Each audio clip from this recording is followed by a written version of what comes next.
Welcome to the Equinium Podcast, hosted by Equinium Marketing and Public Relations Executive Holly Johnson. Join Holly as she connects with some of the best and brightest voices in the equestrian industry, from brand leaders and athletes to media experts and innovators, for engaging conversations that inspire, inform, and elevate your equestrian IQ. Get ready for the Equinium Podcast, brought to you by Equinium Marketing and heard exclusively on the Equus Radio Network. Welcome, everyone. This is our first episode of the Equinium Podcast. As we know, Equinium is a equestrian marketing and PR firm. I'm here with one of my clients of, I think, 4 or 5 years, Athena. You'll have to tell me exactly. Oh, yeah. I think about 4 or 5 years since I was like 16. Yeah, it's been a minute. You're now 18 and working full-time and in college, so it's very exciting. But Equus Television asked me to do a podcast with my clients, and to be honest, I did not want to do it because we have 1,000 other things going on, as you know, but I know the clients really want it, and Equus has a great range. I think they have like 6 million reach, and that's all disciplines, so I thought it would be really good for everyone if we did it. So you're our first one, and to introduce you, you're Athena Lekkas of Elpida Equestrian, which is, she is a show jumper, and she is based out of Loxahatchee and Palm Beach Gardens. So she's a big shower here in Wellington and moving up to the meter 20 level. And she did just get back from Zones, was her last big show. So we kind of want to speak with her about that and then about her experiences with Carthago, her first meter 20 horse, and how she progressed through with her new horse, Picobello de Pot, also known as Bella, who has been a big challenge, both as a personality and, as a rideable horse. So anyway, Athena, tell us a little bit about your background, maybe start with Carthago and your experiences in Wellington. So Carthago and I started when I was about 14. He was my first ever horse, like real horse that I ever bought. He was such a gentle giant is what we all used to call him. Sebastian Robayo was my trainer at the time when I had Carthago. He sadly passed away, but he brought me to a level with Carthago that I knew no trainer could. He was incredible. I moved up fairly quickly. I was jumping really high at home. I was jumping like 1.45 meters at home, and that's something I've never done. And I was very young, and my parents were a little nerve-wracking for me, but I was all about taking risks back then. Carthago was incredible. He brought me up to 125, and I couldn't ask for a better horse to share that moment with. And then sadly I got into an accident, and when I was recovered and away from that accident, Carthago was injured as well, so that's when our journey had to end. But Carthago's in a very happy place now, and he's in Fort Myers, so I do miss him a lot, but he's living a life of retirement pretty much. And now I have a horse named Picobello de Pot. She is a mare. She is my first ever mare. I've never owned a mare before in my life. So we were looking with Carlo, we were looking for, I would say, like a gelding and an easier horse for me. I was just getting off of my second surgery when I was trying horses, and honestly, we were going for trials before that surgery as well. I was riding his stallion, Errado, at the time, and I honestly was fine with Errado, but I needed my own type of horse and my own style. We tried about, I believe, 6 or 7 geldings, and every single one of them just weren't it. And then Carlo, I remember coming to me and being like, okay, well, there's one type of horse that you and your mom, said that you guys didn't want to look for, and that was mares. So Bella was coming down from France, and I remember Nino calling Sebastian and saying, okay, she's here, she's in quarantine, this and that. So I waited to 2 weeks after she was quarantined, and I tried her at the quarantine place, and I honestly just fell in love with her right then and there. I don't know what happened to me, but she was incredible, and I was like, okay, I want to try her again. So I tried her one more time at the quarantine, but then I had to tell Nino that I was going into surgery, so I needed a minute just to kind of get back into that. So after surgery, I came back and I tried her at his barn, and yeah, next thing you know, I was ending up with a mare.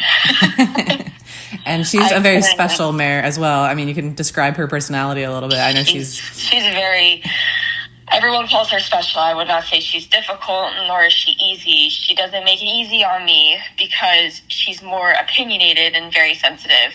Whereas Carthago, was way more forgiving. Honestly, I wouldn't call him like a push button horse in a way. But he was just, I would say, easy, not super difficult, like I'm dealing with the mare. The vets tell me that she has a testosterone of a stallion. She acts like it. She has such an opinion. Yes, she does. Very much so. She's very energetic in ways that if you don't tame the energy down, it could get a lot. Just like after breaks, she's so fresh. I've never seen a mare get so fresh before. So cute. But she's also very curious. She tends to look at a lot of things. And, I mean, in the ring, like in the show ring, she necessarily doesn't look anymore. She's been down here for 2 years now, so she's getting a lot better. And we just had our 2-year anniversary, her and I, so... Yep. Crazy. That's been already 2 years with me and her. But she stands out in a way like no other horse. I could definitely tell you, people say like, oh, you have a mare? Oh, I guess she's not that bad, blah, blah, blah, blah. No, if you meet this mare, you will tell in an instant that she is a mare. Most people are like, oh, she's like, horses are sweet, she's a sweet. Well, like, no. You can't even get up to her without her pitting her ears back. And even in lessons, you see her start throwing her ears back and then throwing her head up because she doesn't want to do anything. Like, she is the definition of a bratty mare. She is definitely a definition of no other mare. And, but, I mean, Bella, she's definitely taught me a lot. She picks up on my emotions very quickly. Very nervous, very confident, and and when I'm frustrated, like, all these different emotions that I have when I ride, which I try my hardest not to get those type of emotions, but as riders, we always feel some sort of way when we're riding, and it depends on if your horse really picks up on that or not, and she does. She's one of the horses that I've had that she's very responsive to what my emotions can be.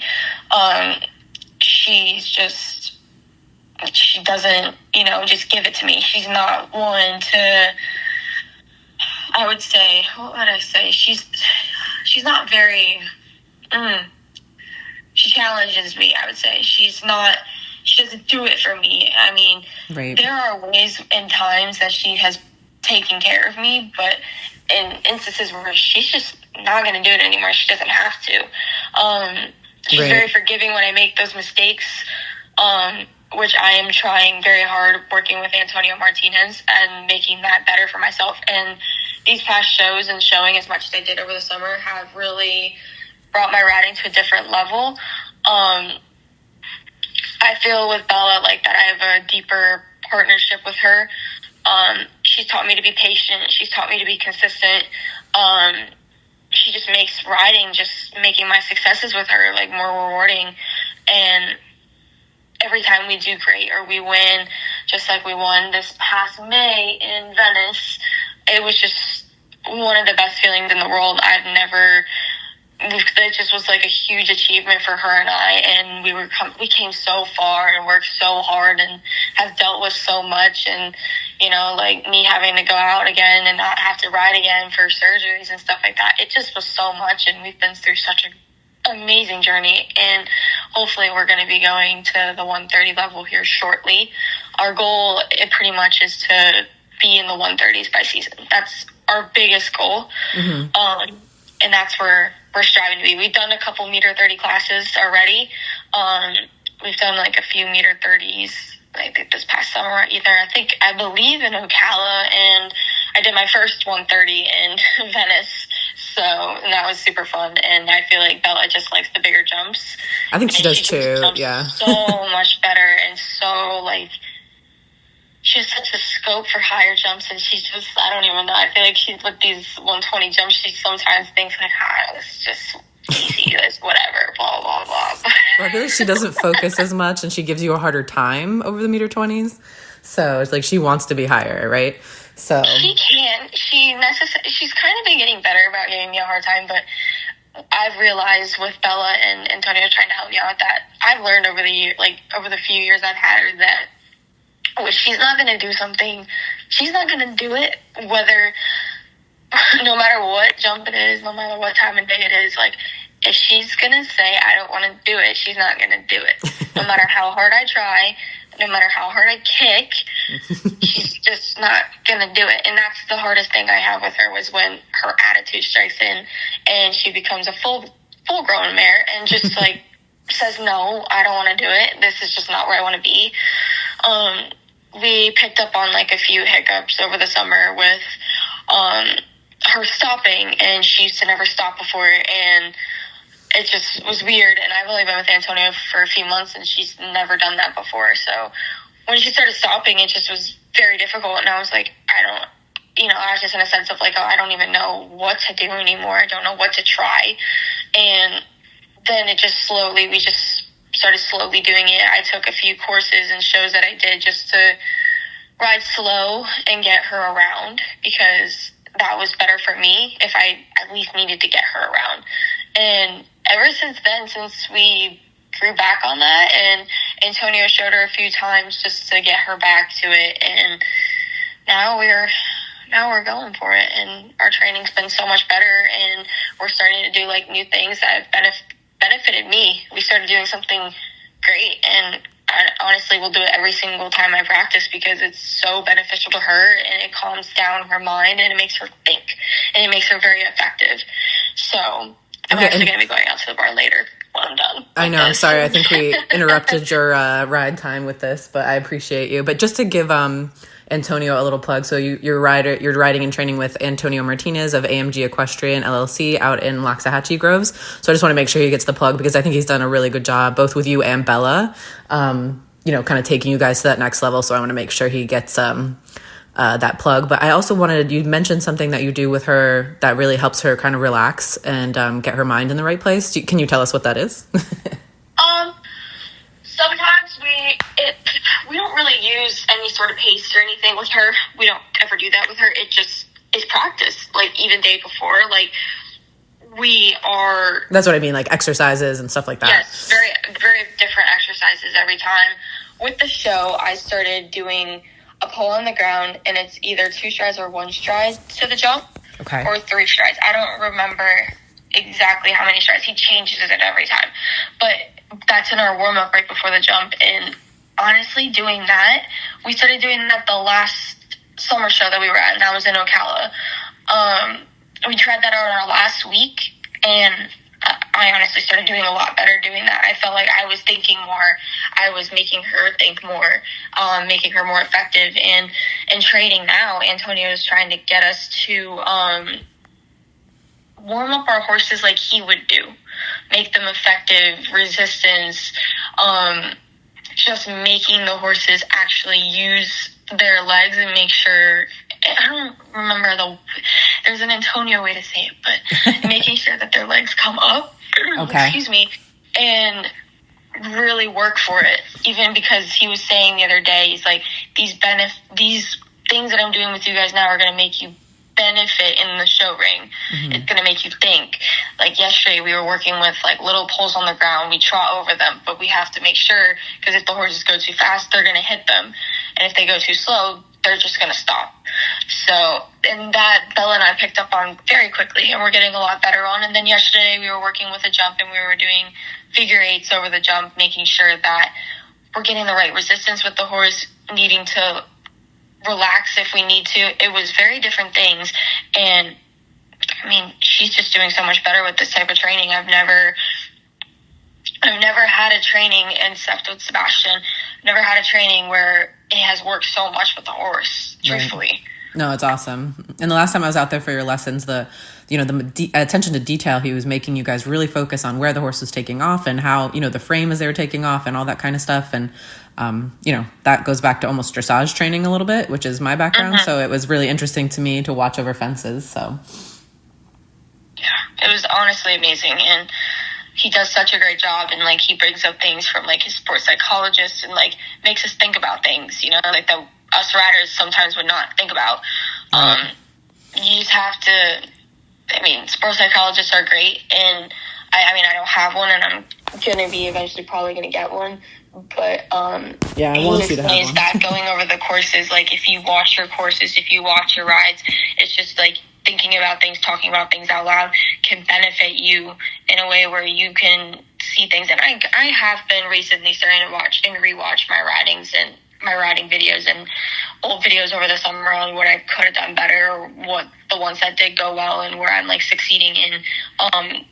I feel like that's just one step in the right direction, and we ended summer series on a good note for Bella and I, so all I can do is just keep moving forward. And we're actually going to be showing 3 weeks in a row coming up. We're going to be showing at Global this coming up weekend and the next weekend, and then we'll be heading up to Ocala for a weekend just to see how everything goes. Probably just going to be doing the 120s, 125s, but okay. I definitely have to keep everyone updated on that. And when you say Global, you mean the stadium over across the street from Wellington International, part of the summer series, just making sure, because, you know, this might not be people who are local to Wellington listening. Right, absolutely, absolutely. And then Ocala is pretty self-explanatory at WEC Ocala, but why don't you tell us a little bit about zones? Because I think, like I said to you earlier, that's kind of an under-publicized stepping stone that I think a lot of riders should be aiming for. And I know it's, especially in dressage and jumping, it's, big, but I don't think it gets as publicized as normal, because it took me forever to find even the winners of the divisions when I was like looking up your results and stuff. So just tell me a little bit about zones. I thought it was cool that you guys did all the, the colors and the kind of the team spirit kind of thing. So just tell me about your experience there. You don't have to go into like your results with Bella, because I know it was a tougher show for you guys, but you can also talk about, if you want to, you can, but I think it's more, I wanted more of the kind of culture of the show and kind of what it meant to represent, a region of the country, if not the country itself. Okay, so zones, it goes I believe it goes 1, 2, 3, 4, and 7, and 8 possible. I might be missing one, but okay, I'm in Zone 4. And Zone 4 championships are normally in North Carolina, Tryon International Equestrian Center. I have shown there before. I've shown there just to show, and I've shown there to do zones before with Carthago. This is my second time at zones. I like zones in a way. It is just, I would say in North Carolina, it's very humid. But I think zone championships are often the first step toward higher level competitions. They help riders transition from local or regional shows to a more competitive stage. And what I mean by that is you're put, for the first 2 days of zones, you're put into teams. After the first day of the practice show, like you get a practice day, you get 90 seconds on the clock to do anything you want to do in that ring and get the horses used to it. So then the next day, like, you're good to go. And then it starts teams. You don't go into your individual until Sunday, even if you make it. You go into your teams, you get assigned a team the day after the practice show. You get assigned a team, and you talk to your team.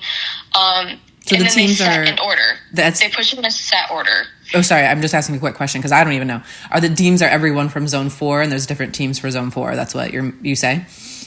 Yeah. Yes. Okay. So you're on a team. So I'm an amateur. So I'm put on a team with a bunch of amateurs, and it's only 4. Sometimes I believe I was on a group with 3 other people, but some people are on a group with 5, some people are on a group with 3. So, I mean, it depends on how many people are doing that division. And surprisingly, there was a lot of people doing this division. So, and then after that, they just randomly assign you like a set list in your own team.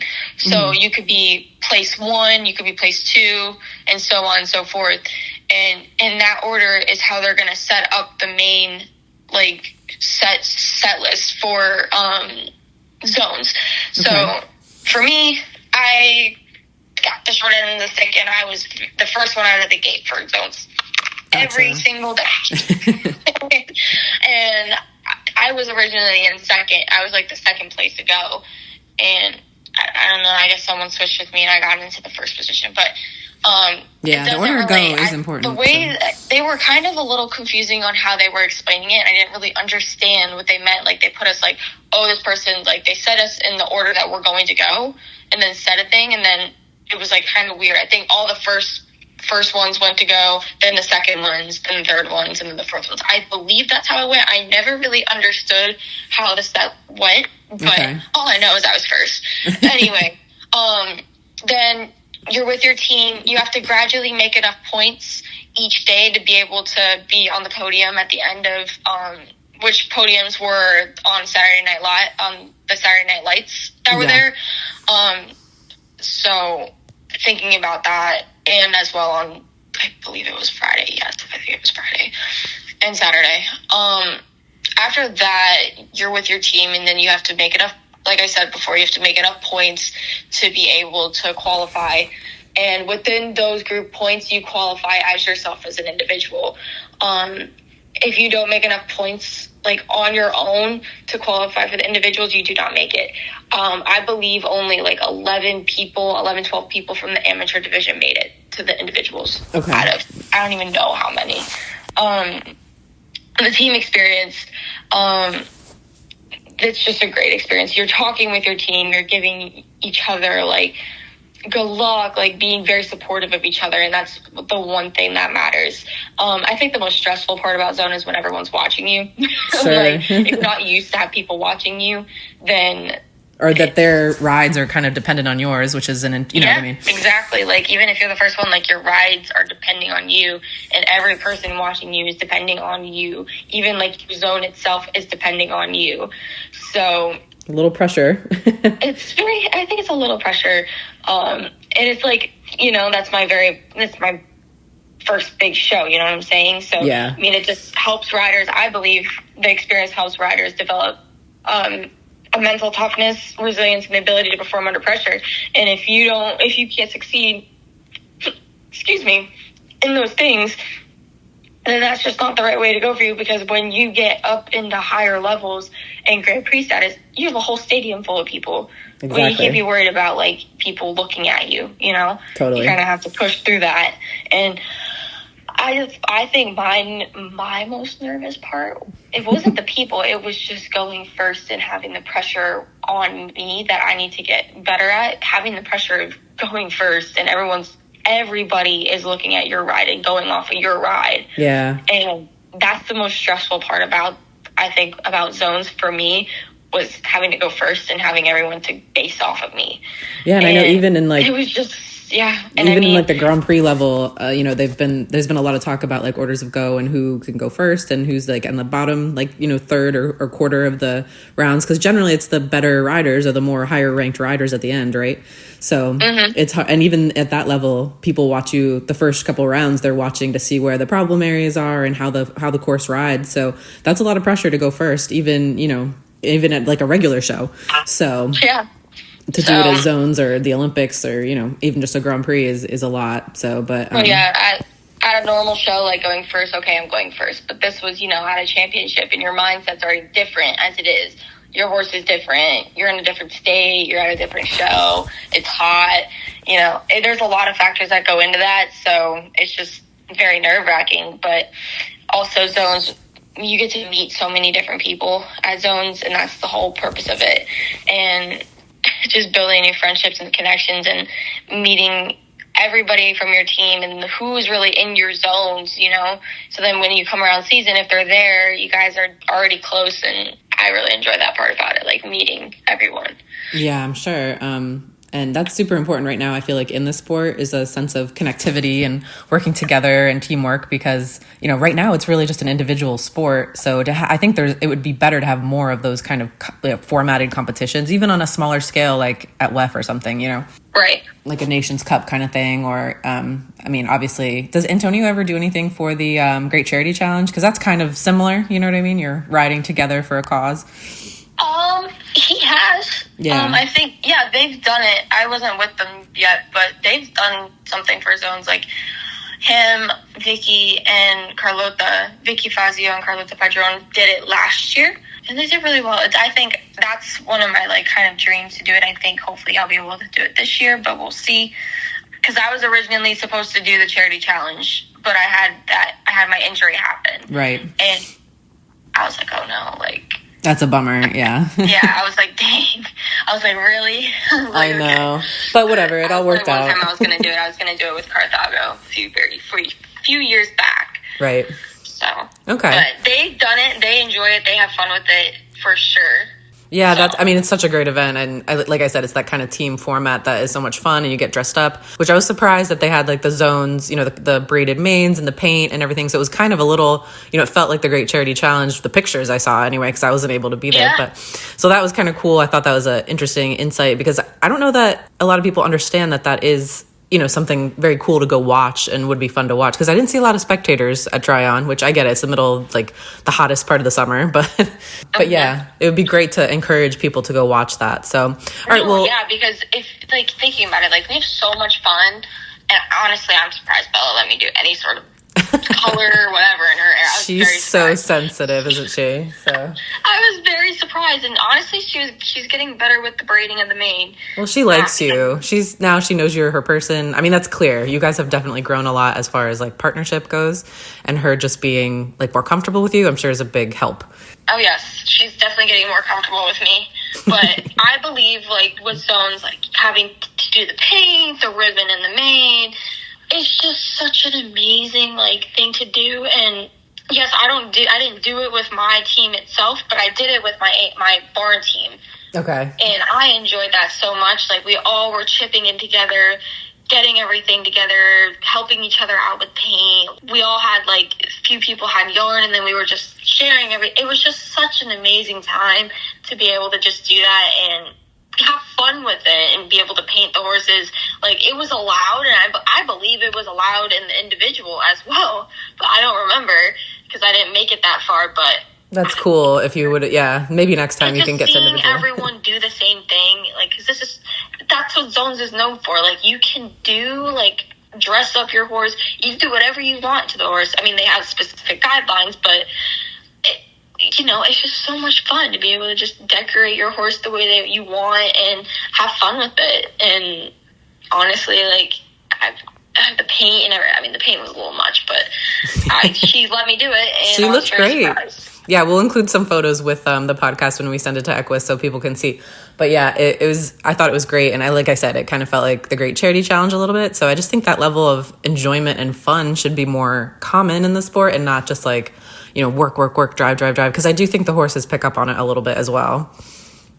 Mm-hmm. So I think the horses also can pick up on the pressure that there is as well. That's true. And I think that's what I lacked as well there because I was nervous. I don't like going first at all, but that's the whole joy of the sport. But I think that's somewhat a part of the reason what it was right for me in my experience was having to go first every time and just thinking like, we went first today, we won't have to go first tomorrow. No, you're going first again.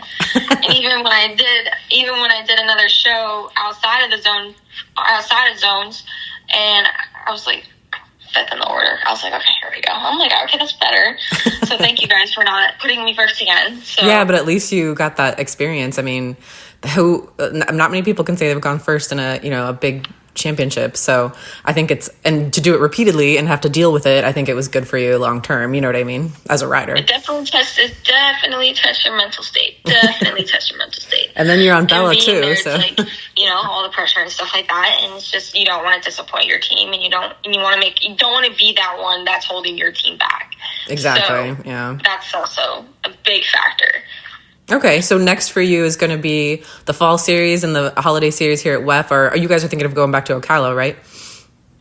We're going to be here. We're doing a little bit of ESP, and then once we're done with these next 2 weeks at ESP, and then we're going to wait for when it moves back across to WEF. Okay. And then we're going to be going to Ocala the first week of October and the second week of October, but I'm only going the first week. Okay. And then we are probably going back to Ocala as well in December for a little bit of Christmas there. Yeah, they do such an amazing job with that showgrounds for Christmas. I mean, it's amazing in general, but I'm so excited to see it. I am so excited. Yeah, I'll have to try and get up there. But okay, well, maybe we'll do another talk later when WEF starts, and we can, talk about that and how your experiences are with WEF. But thank you again for sharing your insight on zones. And anything else you want to say before we're done? I would say long-term growth, like not just for me, but for everybody, like keep riding fun and balance so you stay motivated. You don't want to make it to where it's just like a job. You want to make it to where it's something fun that you do and you're having fun doing it. Because if you take out that part, your rides aren't going to go good, and explore opportunities and working like in student programs, internships, work in any opportunity. I think like just working in any opportunity with riding.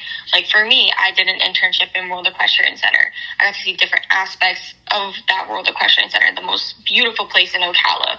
And, you just do different things in riding and like build a foundation to eventually bring along or train a young horse. And that's one of my goals in my lifetime, is to start training a very, very young horse and just bring it up and start from scratch. Yeah, I love that. No, and I love that insight on seeing different aspects of the horse show industry, because I don't think a lot of people do that. If you're a dressage rider, you should sit with the scribes and listen to the judges' comments. If you're a jumper, you should be up in the announcing booth or go backstage like you did with the hospitality aspect of the WEC. So I think, that's a really good advice for anyone, especially like people that are in high school like you were, or college age that you are, to get that experience. So I love that, Athena. Good job. Absolutely. Thank you for joining us. Please share this program and contact us anytime with requests or comments at holly@equinium.com. And join us again for another episode of the Equinium Podcast, right here on the Equus Radio Network.